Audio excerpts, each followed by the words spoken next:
인간이 처한 가장 위험하고 위급한 순간에 떠오르는 것이 무엇일까요? 돈, 명예, 혹은 자기가 이룬 어떤 업적, 그런 것들이 아니라 그래요. 오직 가족들이 가장 생각나고 그립다라고 얘기합니다. 9.11 테러 있죠. 그때 많은 사람들이 이제 빌딩이 붕괴돼서 오랜 시간 갇혀 있는 사람도 있는데, 그 사람들이 나중에 와서 인터뷰를 하면서 가장 원하고 그리운 게 뭐냐 그렇게 물어봤더니 다들 가족이다라고 얘기를 하더라는 거예요. 자, 오늘 제목을 제가 어버이 주일을 맞이하면서 부모와 자녀가 만드는 천국이라는 제목으로 함께 말씀을 나누려고 합니다.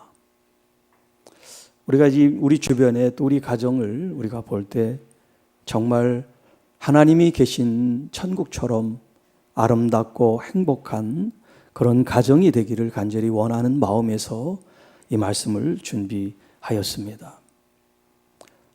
이 땅에 많은 가정들이 깨어지고 또 상처를 받고 고통받는 이 시대에 정말 하나님의 말씀이 우리 교우들뿐만 아니라 우리 대한민국에 있는 모든 자녀들과 어른들이 경청하고 또 다시 세워야 될 일이 바로 가정이 아닌가 하는 생각을 하게 됩니다. 그런 관점에서 이제 타 종교나 다른 사람들이 우리 그리스도교에 대해서 이렇게 제사를 드리지 않는 것 때문에 마치 불효하는 그런 종교 집단으로 오해를 할 수가 있는데요. 분명히 말씀드리지만 우리 성경에 의한 삶으로 가정과 또 부모와 형제에 대한 말씀을 우리가 정직하게 따른다면 다른 어떤 종교보다도 이 효성, 효심, 공경에 대한 말씀이 아주 강하게 우리에게 가르치고 교훈하는 것이 성경이고 우리 그리스도교라고 할 수가 있습니다. 그런데 사람들이 단순히 조상 어떤 그런 섬기는 제사를 드리지 않는다는 그런 이유 때문에 이제 그런 오해를 사게 되는데, 오늘 여러분들이 제가 제사에 대한 얘기를 하려고 그러는 건 아니지만 우리 그리스도인들이 부모를 공경하고 또 어른들을 부모와 같이 공경한다는 이 하나님의 가르침이 얼마나 귀하고 소중한가, 그걸 다시 한번 느끼는, 그리고 그것을 우리의 삶에 반영시키는 그런 시간이 되기를 바랍니다. 오늘 우리가 읽은 구약의 말씀만 해도 그렇습니다. 여러분이 아는 이 출애굽기 20장은 모세가 시내산에서 받은 10계명, 하나님의 10가지 말씀들이죠. 그 10가지 말씀을 하나님이 직접 모세에게 돌판에 새겨서 주신 거룩한 약속, 말씀, 명령이란 말이에요. 그런데 그 말씀 가운데 오늘 우리가 읽은 이 12절 말씀, 내 부모를 공경하라. 두 돌판이 있는 것도 참 의미심장하죠. 그냥 큰 돌판에 한 번에 쭉 그냥 10가지 계명을 다 기록하실 수도 있는데 그 돌을 둘로 나눠가지고 말이죠. 한쪽에도 또 하나님께서 말씀하시고 또 한쪽에도 말씀을 하신단 말이에요. 그런데 그 내용을 보면 한쪽 편의 돌판은 하나님께 우리가 해야 될 마땅한 의무와 또 우리가 지켜야 될 하나님의 그런 명령들, 말씀이들이라면, 이 두 번째 돌판에는 사람과 사람 사이에서 일어나는 이야기들을 하나님께서 우리에게 명령으로 말씀하고 있다는 거죠. 그러니까 하나님의 어떤 이 신앙생활을 한다는 것은 우리가 영적인 하나님만 믿는 게 아니라 사실은 그 믿음 가운데 사람도 섬기고 사람도 사랑하는 이 법이 사실 우리 그리스도교에 같이 있는 거예요. 마치 십자가와 부활이 같이 있어야 온전한 복음이 되는 것처럼 나는 하나님만 잘 믿고 하나님만 잘 따르는 사람이야. 나는 영적이고 신앙이 참 좋아. 그리고 사람들은 돌아보지 않고 사람의 어떤 관계 속에서 그 사람의 성품이나 열매는 정말 세상 사람들보다 못하다면 그건 진짜 하나님을 믿는 게 아니다. 보이는 부모를 공경하지 못하면서 보이지 않는 하나님을 어떻게 섬긴다고 하느냐 주님이 말씀하셨단 말이에요. 그러니까 여러분, 우리가 하나님을 우리가 어버이로 아버지로 볼 수 있는 건 하나님의 계시 때문이 아니라 우리의 가정에서 부모님이 계시기 때문에 그런 거예요. 문 좀 닫아주세요.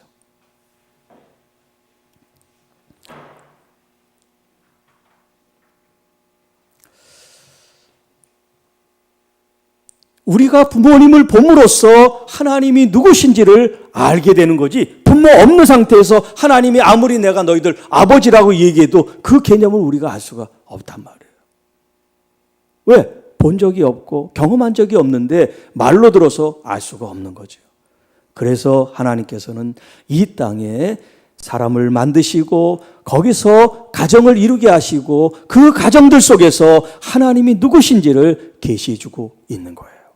그러니까 여기 부모를 공경하라 이 말은 1차적으로는 나를 낳아주신 부모님을 공경하는 게 맞습니다. 많은 더 나아가 복음적으로 우리가 영적으로 해석할 때 하나님 아버지가 우리의 참 어버이라고 하는 것을 또한 우리에게 말씀하고 있다는 것을 우리가 기억해야 되겠습니다. 자, 이제 그러면 이 10계명 중에 우리가 잘 아는 이 내 부모를 공경하라는 이 말씀이 제 5번째 우리가 이제 계명이라고 얘기를 하죠. 이제 히브리인의 관점으로 보면 제 6번째가 됩니다. 조금 이제 순서가 달라요. 자, 내 부모를 공경하라. 여기 이제 부모라고 하는 이 말이 우리는 이제 한문으로 아비 붙자 어미 모자에서 부모 이렇게 이제 말씀을 하지만 성경에는 풀어서 말하고 있어요. 아비, 아부, 그 다음에 이제 어머니는 M 이렇게 돼 있어요. 그러니까는 아버지와 어머니 이렇게 우리가 나눠서 해야지. 부모하면 마치 두 분이 하나처럼 이렇게 생각되는데 성경은 독립적으로 아버지에게도 어머니에게도 이렇게 따로따로 우리에게 말씀을 하고 있어요. 물론 부모라고는 그 개념에 같이 포함이 돼 있어요. 잘못됐다는 게 아닙니다. 그 개념이지만 성경은 더욱 구체적으로 나누어서 말씀을 하고 계시다. 부모라는 단어가 있지만 부모라는 단어를 쓰지 않고 아버지와 어머니라는 말을 쓰고 있다는 것은 그렇게 우리들 자신들이 어머니와 아버지, 아버지와 어머니 그 한 분 한 분에게 초점을 맞추고 우리의 정성과 마음을 다 기울여야 된다라고 하는 것을 말씀하고 있습니다. 자, 이제 그 다음에 나오는 공경이라고 하는 단어인데요. 이 공경이라고 하는 것은 우리가 잘 아는 영광이라고 하는 그 말과 같은 의미예요. 이제 영광이라고 하는 명사는 카보드라고 이제 얘기를 해요. 카보드. 그리고 여기 동사는 카베드라고 이제 히브리 말을 쓰는데 이것은 중량이 많이 나간다. 무겁다라는 그런 의미예요. 그러니까 우리가 어떤 무게를 달 때 그 무게를 달 때 쓰는 말이 이 카베드라는 거예요. 아, 중량이 많이 나간다. 그런데 이 중량이 많이 나간다는 이 카베드라는 말을 여기 공경하라라고 하는 말로 하나님께서 쓰셨어요. 자, 여기에는 이제 2차, 3차 이제 의미 부여가 필요합니다. 자, 가정에 가장 권위 있고 가장 중심이 되는 것은 자녀가 아니에요. 요즘은 핵가족이라 자녀 중심으로 모든 일이 돌아가지만 그거는 잘못된 거예요. 부모 중심이에요. 부모 중심. 그 아버지와 어머니 가정의 중심이세요. 기둥이세요. 뿌리세요. 그게 여기 이제 중량이 많이 나가는 무거움으로 표현하는 거예요. 무거움으로. 여러분 가벼우면 막 이리저리 왔다 갔다 하겠죠. 그러나 무게가 많이 나가면 아무리 큰 바람과 요동을 쳐도 움직이지 않고 그 자리를 지킨단 말이에요. 이렇게 뿌리가 깊이 내리는 이 모습을 지금 말하고 있어요. 가정의 뿌리, 가정의 기둥, 이 베이스먼트, 이 기초는 바로 부모님이 되시는 거예요. 그런데 그런 무게의 의미만이 아니라 그 부모님은 자녀들에 대해서 자녀들이 나를 낳아준 분이기 때문에 그분에 대해서 묵직하게, 이 묵직하다는 것은 존중의 의미가 있는 거예요. 존중. 나를 낳으신 분을 함부로 해서는 안 돼요. 이제 동양 문화 가운데 좋은 게 뭐냐면 부모님 이름을 함부로 부르지 않는다는 거. 그런데 서양은 부모님 이름 막 불러요. 뭐 톰 무슨 피터 그 부모 이름 그냥 막 불러. 예. 그런데 이 유교 문화권에 있는 우리들은 부모님을 존중히 여겨서 함부로 이름 부르지 않잖아요. 너, 당신 이런 말도 하지 않고. 이게 기본적으로 우리가 가져야 될 이 나이 많으신 분들을 존중하는 마음이 있어야 된단 말이에요. 그런데 아파트 그 무슨 엘리베이터에서 한번 봤다고 190키가 되는 그 장정이 말이죠. 그 70대 노인을 그렇게 구타를 하고 폭행을 했다는 거 들으니까 기가 막히대요. 야, 참 세상이 진짜 왜 이렇게 됐는지 모르겠어요. 나이 드신 모든 분은 내 부모와 같은 마음으로 그분이 뭐 째려봤겠어요? 무슨 욕을 했겠어요? 좀 빗나갔습니다만 하여튼 우리가 이 무겁다고 하는 것은 존중하는 마음이에요. 그분이 무슨 훌륭한 일을 했느냐 아니냐 그건 상관없어요. 그건 상관없어요. 그냥 나이 드신 부모님들, 우리 어른들은 다 우리가 무겁게 봐야 되는 거야. 존중하는 마음으로. 자, 그러면 이 존중한 마음으로 이제 나이 드신 어른들, 부모님을 생각한다는 건 무엇을 또 의미하냐면 그 말을 경청한다는 거예요. 경청한다는 거. 우리가 존중하고 무겁게 생각하면서 듣진 않아. 그건 말이 안 된단 말이에요. 모순이죠. 우리가 존중하고 무겁게 생각하면 그분의 마음과 말씀을 우리가 경청하고 그분을 따르는 것까지 가야지 여기 이 카베드라고 하는 이 의미의 완성이 되는 거예요. 그래서 제가 종종 말씀드리지만 내가 하나님에 대한 믿음이 좋다라고 얘기하면서 하나님 말씀을 지키지 않는 건 그거는 가짜다 그렇게 얘기를 할 수 있어요. 하나님 말씀을 우리가 사모한다는 건 뭘 말하냐면 내가 그 말씀을 가지고 살겠습니다. 고백이 아니라 내 삶을 드리는 걸 말한단 말이에요. 그러니까 우리는 말과 행동이 달라지면 안 돼요. 하나님 그분이 진실하고 신실하시고 거짓이 없고 변함이 없으신 하나님이시기 때문에 우리는 그 하나님을 나의 아버지로 아버지로 우리가 모시고 있기 때문에 그렇습니다. 이 뜻이 바로 공경하라라는 말씀이에요. 물론 이제 신약 에베소서로 가면 이제 순종하라 그런 이제 표현으로 되어 있습니다만 자, 우리가 지금 이 출애굽기 20장을 말씀을 보고 있어요. 자, 이렇게 부모에게 공경할 때 하나님께서 우리에게 주시는 선물이 있어요. 상이 있어요. 우리가 수고한 그 대가에 대한 하나님의 보상이 주어지는데요. 여기 보면 두 가지가 있습니다. 그리하면 내 하나님 여호와가 내게 준 땅에서, 그러니까 첫째는 하나님께서 우리에게 땅을 주셔요. 이 땅은 뭐 지금하고는 좀 개념이 다르죠. 이제 이스라엘 사람들이 애굽에서 430년 동안 있다가 그들이 이제 하나님이 약속한 가나안 땅으로 와서 그 땅의 원주민들을 다 내몰고 그 땅을 이제 각 지파별로 분배를 받아서 기업으로 삼지 않습니까? 그 땅을 말하는 거예요. 하나님이 주신 기업으로 삼으신 그 땅. 그들이 그 땅을 위해서 이제 앞으로 씨를 심고 이제 수확 얻는 수고를 하겠습니다만 그 땅에서 이제 곡식을 취하고 하는 것은 누가 하는 거예요? 내가 하는 거예요. 그렇죠? 내가 씨를 뿌리고 수고를 하고 열매를 이제 얻는 거지만 거기서 그 땅에서 오래 살고 또 오래 살지 않는 건 누구의 소관입니까? 하나님의 소관이라는 거예요. 자, 내 생명이 길리라. 그러니까 부모에게 또 하나님께 효도하고 또 순종한 하나님의 사람들, 이 자녀들은 하나님께서 그 땅에서 오래 살 수 있는 장수의 복을 허락하신다. 자, 이제 신약 성경으로 잠깐 넘어갑니다. 자, 신약 성경에도 이제 같은 말씀이 등장을 하지요. 자녀들아, 주 안에서 너희 부모에게 순종하라. 이것이 옳으니라. 이제 물론 출애굽기는 옳다, 뭐 그러다 이런 표현은 없어요.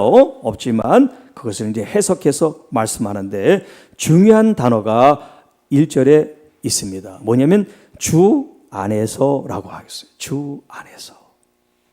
이 주 안에서라고 하는 것은 주님께 하듯 주님을 섬기는 마음으로 주님의 가르침을 따라 이런 여러 가지 의미가 포함되어 있다고 할 수가 있겠어요.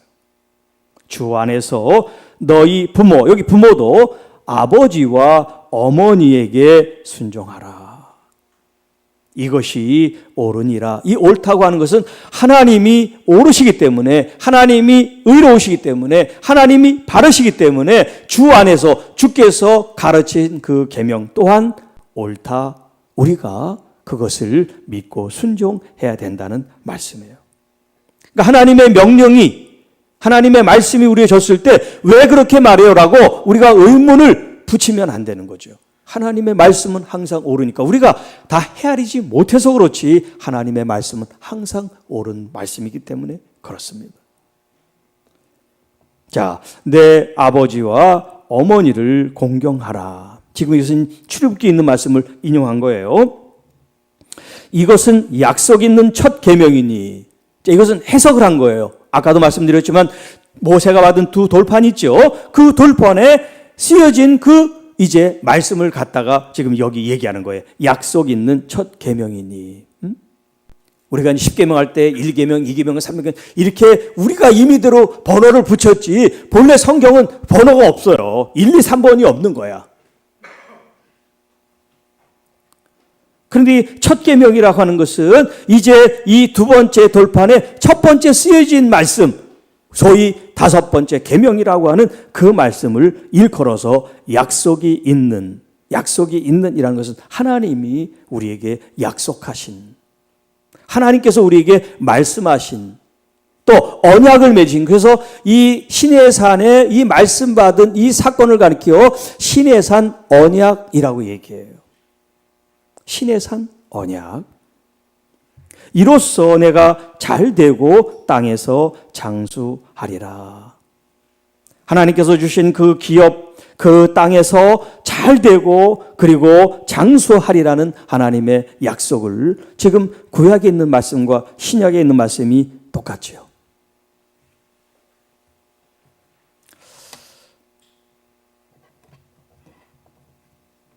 우리가 부모님을, 아버지와 어머니를 공경하고 순종하고 존중한다는 이 의미가 이제 복음적으로 우리가 해석을 하면 이제 하나님과 또 하나님을 우리 아버지라고 우리가 표현하는 그 말씀을 우리가 한번 다시 좀 마음에 새길 필요가 있어요. 육신의 부모님을 대하는 그 마음과 내가 하나님 아버지를 대하는 마음이 달라져서는 안 된다는 거예요. 부모님을 볼 때 하나님 아버지를 생각하고 하나님 아버지를 생각할 때 부모님을 생각하고 또 부모님이 계시지 않으면 육신의 그런 어르신들을 생각하면서 나의 어버이와 같은 마음을 갖는 게 얼마나 중요한지 몰라요. 예수님께서 우리에게 공생애 동안 말씀하신 하나님과의 그 관계를 우리가 잘 살펴보면 철저하게 예수님은 아들로 이 세상에 오셨고 하나님을 아버지로 표현하고 있습니다. 또 하나님께서는 그 아들 예수 그리스도에 대해서도 이는 내 사랑하는 자야, 내 기뻐하는 아들이라고 말씀하세요. 하나님의 그 사랑과 그 하나님의 그 만족, 그 아들이 무엇을 하서가 아니라 그 아들 그 자체가 이 부모에게는 만족과 기쁨과 사랑의 대상인 거죠. 그런 사랑과 그런 만족과 그런 인정과 그런 지지를 받는 이 아들은 마땅히 나를 낳으시고 기르시고 이끄시는 부모 앞에 존경과 공경과 순종의 모습으로 표현한단 말이에요. 그래서 예수님께서는 이 땅에 오신 말씀과 그런 능력 사역을 자기가 하셨다고 하지 않습니다. 아버지께서 보여주신 것과 아버지께서 들려주신 것을 보고 듣고 행한다라고 말씀하시고 그 자신이 했다고 영광을 취하지 않고 오직 하나님께 영광을 올려드리고 있다는 거예요. 시작부터 끝까지 예수님은 아들의 삶을, 자녀의 삶을 우리에게 보여주고 계세요. 어떻게 보면 하나님과 또 아들 예수님과 그리고 성령님이 지금 우리가 생각하는 가정을 이루고 계신 거예요. 하나님 나라에서 그 하나님의 가정을 이루고 계신 거예요. 오늘 우리들은 우리의 가정을 이루고 있지요. 제가 여기 가정에 대한 천국이라는 말씀을 여러분에게 제목으로 드릴 때 부모와 자녀가 만드는 이런 제목을 넣었죠. 여러분, 우리 가정을 하나님이 계신 천국으로 만드는 건 아버지 혼자 예쓰고 어머니 혼자 헌신한다고 될 수가 없어요. 반대로 자녀들이 열심히 듣고 순종한다고 해서 되는 게 아니에요. 부모님과 자녀들이 함께 주 안에서 주님을 바라보는 마음이 함께 있어야 우리의 가정이 진짜 하나님이 역사하고 다스리는 천국, 하나님이 임재하시고 통치하시는 하나님 나라가 될 줄로 믿습니다. 하나님 나라, 천국, 죽어서 가는 그 천국이 아닌 이 땅에서 하나님 안에서 누리는 천국을 경험하시기를 축복합니다. 그러니까 우리 3명이든 4명이든 5명이든 우리의 가족 구성원 모두가 다 주 안에서 주님을 사랑하고 주님의 말씀 안에 서로 겸손하게 서로 섬기고 사랑하고 축복하고 감사하는 마음이 있어야 비로소 천국을 이룰 수가 있습니다. 가정의 가장 중요한 키워드가 뭐냐면 바로 사랑이에요. 사랑. 가정은 이퀄 사랑해야 돼요. 그래서 다른 사람들은 우리를 이해를 못하고 다른 사람들은 우리를 비난할지 모르지만 죄를 지은 그 자식을 부모는 끌어안는 거예요. 여러분, 그 죄인인 자식을 끌어안는 그 부모를 누가 돌을 던지겠습니까? 비록 세상에서는 돌을 던지지만 그 부모는 자기 새끼를 보호하고 사랑하기 때문에 자기가 대신 등을 돌려서 돌을 맞고 싶은 게 부모 아니겠어요? 그러니까 부모의 마음은 제가 지은 거예요. 괜히 오해하지 마세요. 무죄다. 부모의 마음은 무죄다. 물론 비난받아야 되고 손가락질 받아야 될 일이지만 그 부모의 마음은 사랑의 마음이기 때문에 옳고 그른 것이 아닌 그 자녀를 품고 그 자녀의 아픔과 상처와 그 수치심까지도 내 것으로 여기는 것이 진짜 부모다 하는 거예요. 여러분, 성경에는 이런 부모님의 모습들이 많이 나와요. 우리가 잘 아는 야곱이 그런 분이에요. 다윗이 그런 분이에요. 자기 아들이 아버지의 왕위 자리를 찬탈하고 자기 아버지의 후궁들을 겁탈하고 그렇게 했던 그 아들의 죽은 소식을 듣고 이 다윗은 통곡을 합니다. 그 정도 되면 폐륜 아닙니까? 죽어도 싼 거 아니에요? 그런데 아버지 다윗은 그러지 않았단 말이에요. 이게 진짜 부모예요. 남들이 손가락질한다고 자기 자식한테 손가락질하고 남들이 욕한다고 자기 자식이 욕하는 건 그건 부모가 아니에요. 부모의 마음은 사랑이에요. 사랑은 옳고 그른 거를 따지는 게 아니에요. 그렇다고 해서 무슨 잘못하는 걸 모든 걸 다 잘했다고 얘기하라는 그런 의미가 아니에요. 제가 얘기하는 건 그 마음, 사랑의 마음을 얘기를 하는 거지. 이제 뒤에 또 자녀들을 어떻게 훈계하라는 말씀이 나옵니다. 그러니까 지금 얘기하는 건 뭐냐면 부모의 마음, 사랑의 마음에 초점을 두고 얘기를 하는 거예요. 더 먼저 나가지 마시고요. 두 번째, 이 가정의 키워드, 이 사랑과 함께 뭐가 있어야 될까요? 용서가 있어야 돼요. 용서. 거기에는 관용도 들어가고 이해도 다 들어가는 말씀이에요. 세상은 참 용서받기가 힘들고 용서를 구하기가 어려워요. 그러나 가정은 눈 녹듯 녹아지는 게 바로 용서요, 화해, 서로 이해하고 관용하는 마음이 가정 안에 있는 거예요. 바로 예수님이 우리에게 아버지의 마음을 표현한 게 있다면 바로 이거예요. 헤세드, 사랑, 그리고 용서. 우리가 날마다 죄를 지니까요. 이 죄를 가지고는 하나님께 나갈 수가 없잖아요. 그러니까 그 죄를 우리가 하나님 앞에 고백하듯이 내가 잘못과 실수가 있을 때 미안해 한마디만 하면 돼요. 뭐 설명하고 무릎 꿇고 할 필요도 없어. 미안합니다. 잘못했습니다.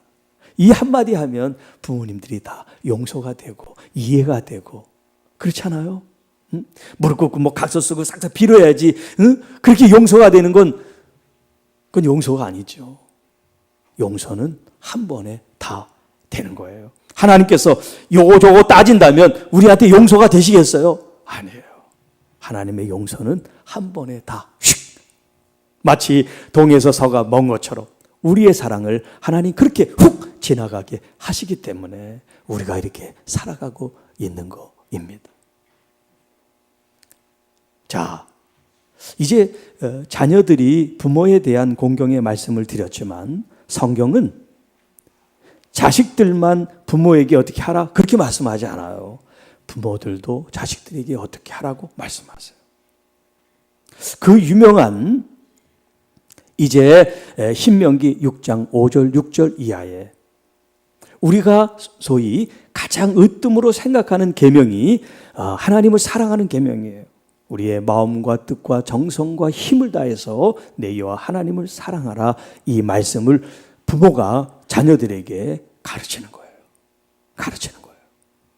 그러니까 부모님들이 하나님을 섬기는 그 섬김의 본을 보일 뿐만 아니라 자녀들을 하나님의 말씀으로 율법으로 가르친단 말이에요. 얼마나 하나님 말씀을 존중하게 하냐면 아이들이 어릴 때부터 이제 남자는 12살인가 13살 되면 성인식을 하게 되는데 그때 성인식 할 때 이 모세오경 창세기부터 신명기까지 이 전체를 암송하는 거예요.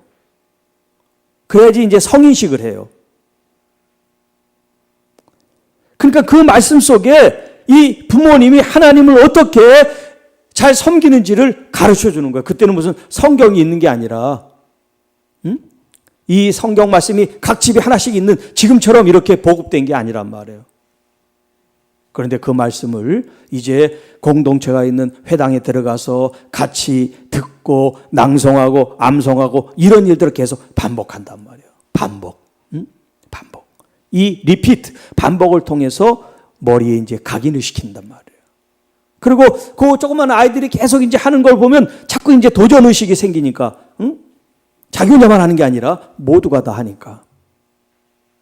자, 하나님의 말씀을 가르칠 책임이 누구에게 있다?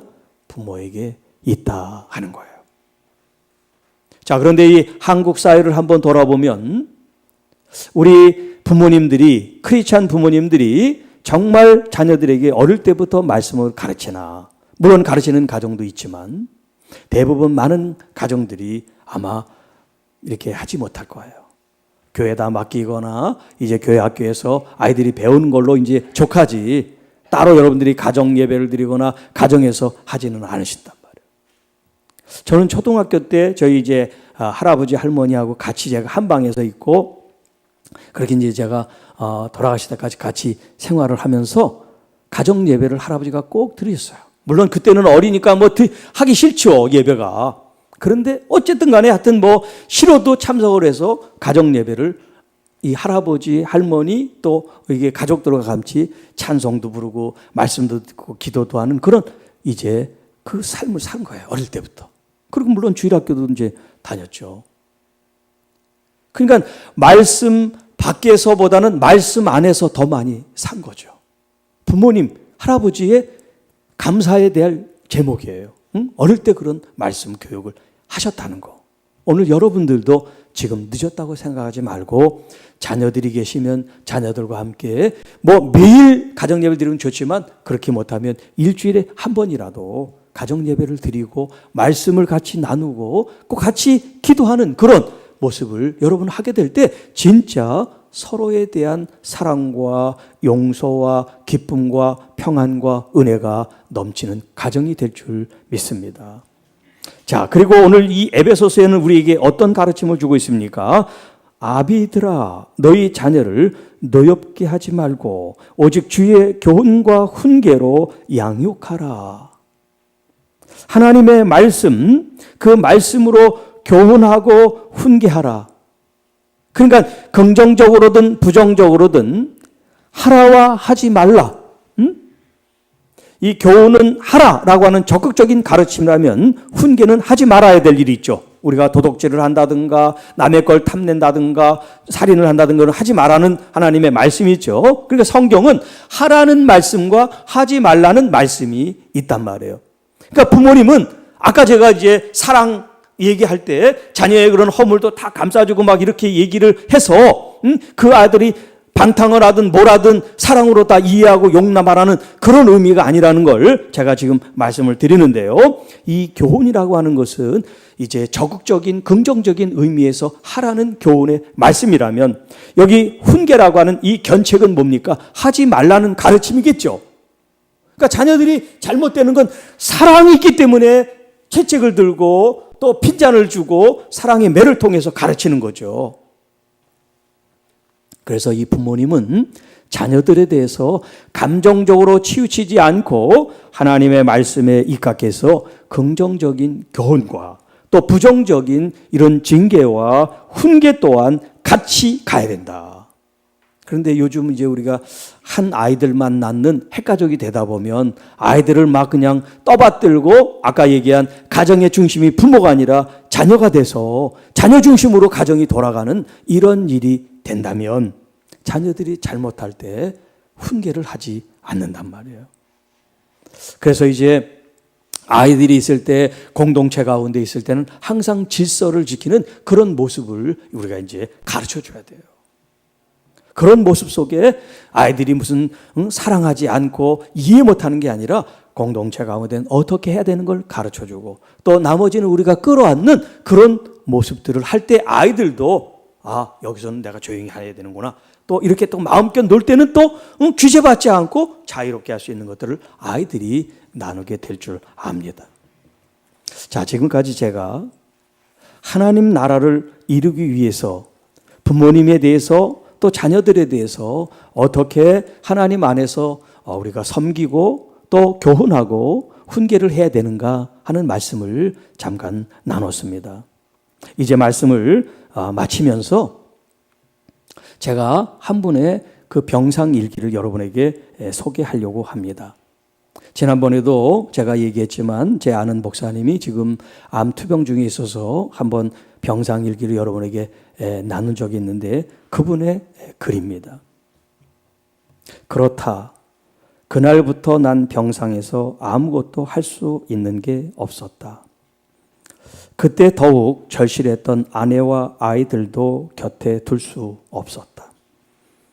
내 옆에는 매일 함께 신음하는 동병상련의 중증암 친구들 뿐이었다. 침대에 누워서 통증이 잠잠해지기만을 기다리면서 암병동 창밖을 바라보는 것이 유일한 낙이었다.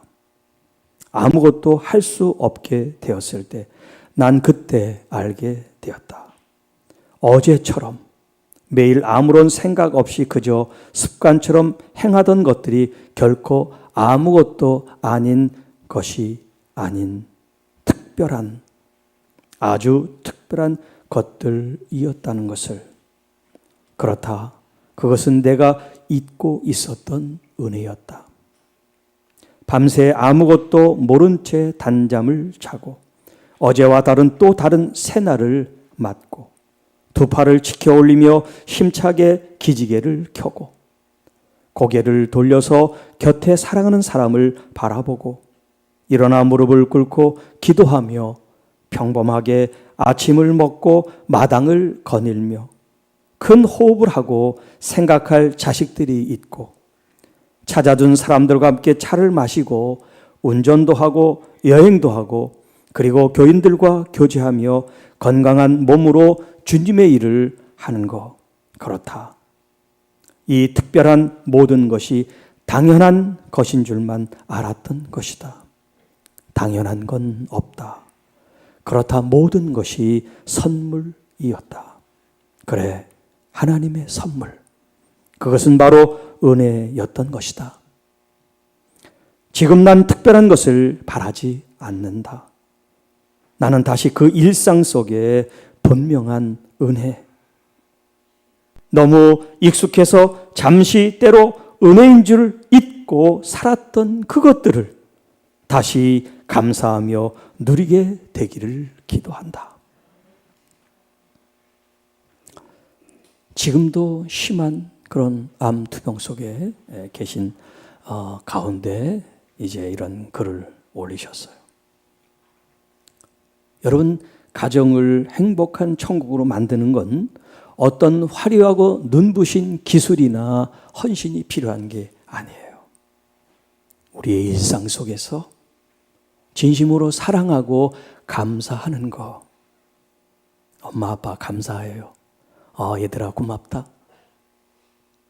여러분, 이 일상 속에서 밥을 차려주고 인사를 하고 또 일을 끝나고 집으로 돌아온 이 일상들이 이것이 은혜였다고 여기 고백하는 것처럼, 여러분 지금 우리가 이렇게 떨어져서 예배드리고 함께 예배드리는 이 예배의 장소와 또 우리 장로님들, 안수집사님들, 권사님들, 집사님들, 성도님들을 이렇게 함께하며 예배한다는, 이게 어떻게 보면 일상일 수 있지만 이 일상이 은혜라고 생각하시고 이것이 하나님의 선물이라고 생각하시고, 특별히 이제 나이 드신 분들, 이분들을 우리가 섬기는 게 이것이 우리에게 준 특권인 걸 생각한다면 우리가 감사하게 여기며 섬길 수 있게 될 줄 믿습니다.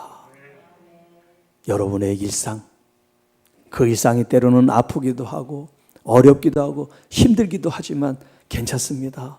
가족이 있잖아요. 성도들이 있잖아요. 우리 주님이 계시잖아요. 우리를 응원하고 우리를 격려하고 일어나, 괜찮아, 괜찮아 이렇게 말씀하시는 우리 하나님 아버지, 또 우리 부모님이 계시고 우리 교우들이 있고 어른들이 계시니까 여러분 든든하지 않습니까? 이제 여러분의 가정도 우리 교회도 여러분이 속해 있는 여러분의 일터도 하나님이 계신 천국이 될 수 있도록 서로 일상을 감사하고 사랑하고 축복하는 우리 모두가 되기를 주님의 이름으로 축복하며 기도합니다. 주 하나님 아버지 감사합니다. 우리에게 주어진 일상이 많이 깨어져 있고 우리가 저렇게 모이고 또 여러 사람이 다니면서 정말 식사도 하고 여행도 하는 것들이 참으로 많은 제약을 받고 있는 이 상황 속에서, 그럼에도 불구하고 우리가 감사하며 그럼에도 불구하고 하나님의 은혜요 선물이라고 생각하면서 나의 부모님들, 또 우리 교회 어르신들, 우리 주변에 있는 나이 드신 어른들을 진심으로 사랑하고 감사하고 공경하고 순종할 수 있는 우리 모두가 되고, 또 어른으로서 하나님의 말씀을 잘 가르치고 본을 보여주고 서로 용납하고 사랑하는 진짜 천국이 우리 안에, 우리 가정 안에, 교회 안에, 이 민족 가운데 있게 하옵소서. 우리 주 예수님의 이름으로 감사하며 기도하옵나이다. 아멘.